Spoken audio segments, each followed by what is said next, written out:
अपदीप भव में आप सबका हृदय से स्वागत है। नमो बुद्ध है। अपनी बुद्ध की साधना जिसका नाम है विपश्यना, उसको आगे बढ़ाते हैं और जानते हैं कि और हम कितने अच्छे से ये साधना को हम कर सकते हैं। तो आशा है आप लोग दिन प्रतिदिन थोड़ी थोड़ी देर आप बैठ रहे होंगे। एक जिज्ञासा के तहत भी आप इसको ले सकते हैं कि देखते हैं करके क्या होता है। तो जब आप इस जैसे पिछले वीडियो में बताया था कि जब शुरुआत में हम बैठते हैं तो हमारा शरीर धीरे धीरे स्थूल होने लगता है, उस पर हमें ध्यान नहीं देना है। आंख बंद करे ही अगर पैर शून्य पड़ गए हों, पैर बहुत भारी पड़ गए हों, तो उनको आप सीधा कर सकते हैं। हाथ की मुद्रा जो ज्ञान मुद्रा में रहती है, जैसे आपने बहुत सारी बुद्ध जी की प्रतिमाओं में देखा होगा कि दाहिने हाथ के ऊपर, बाएं हाथ के ऊपर एक दाहिना हाथ रहता है और इस तरीके से वो पूरी ज्ञान मुद्रा में रहते हैं। तो ज्ञान मुद्रा में रहने से यही होता है कि हमें ज्ञान थोड़ा जल्दी प्राप्त होता है। वो कारण ये है कि इस मुद्रा में हमारा मन थोड़ा शांत होता है, और जब मन शांत होता है तो हमारा मन जो है मस्तिष्क से काम अच्छे से कराता है, और जो मन भागता है ना बेलगाम घोड़े की तरीके, उसको लगाम में रखता है। तो इसके लिए अगर आप ध्यान कर रहे हैं तो जो ज्ञान मुद्रा है उसका थोड़ा आप विशेष ध्यान रखेंगे तो अच्छा रहेगा। वैसे आप कोई भी मुद्रा रख सकते हैं जो आपको अच्छी लगती हो, इसमें कोई बंधन नहीं है। कभी भी बुद्ध जी ने अपनी जो विधियां थी उसमें कभी भी कोई पाबंदी नहीं लगाई। क्यों? क्योंकि उनका मेन कारण था इसलिए क्योंकि वो खुद उन्होंने सीखा था।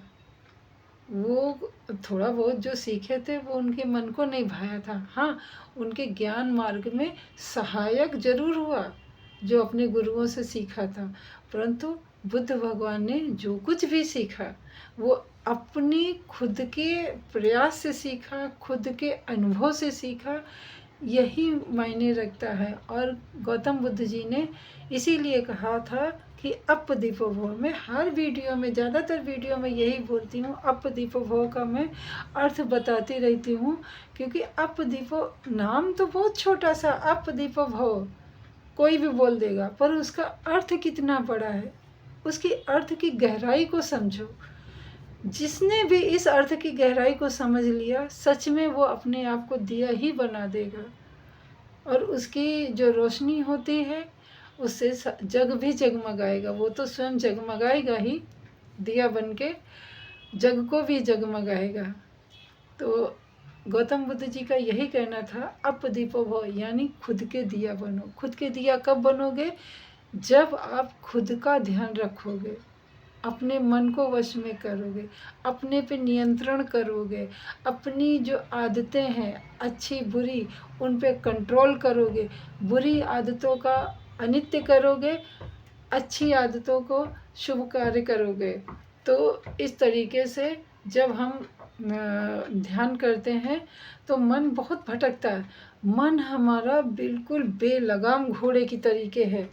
जिस दिन आप साधना करोगे उसके 2-4 दिन करने के बाद आपको पता चलेगा। ऐसे तो आप बोलोगे नहीं नहीं हमारा मन बहुत कंट्रोल में है, हम जो चाहते हैं वही करते हैं, तब आपको बारीकियां समझ में आएंगी कि ये जो आप नॉर्मल जीवन जी रहे हैं और कह रहे हैं कि हमारा मन कंट्रोल में है, अगर आप ये 5-6 दिन की ही साधना करते हैं तो आप पाएंगे कि आपका मन कंट्रोल में नहीं, आपका मन आपके मन के गुलाम है। मतलब आप अपने मन के गुलाम है। ये जो बिल्कुल विपरीत दिशा दिखेगी ना, आपको खुद अपने ऊपर हंसी आएगी, जैसे कि मुझे आ रही है। मैं भी बहुत हंसी थी, मैं भी बहुत चतुर बनती थी कि बहुत मेरा मन कंट्रोल में नहीं रहता। तो कल हम बताएंगे कि मन को कंट्रोल में कैसे करें। मिलते हैं अगले वीडियो में। नमो बुद्धाय।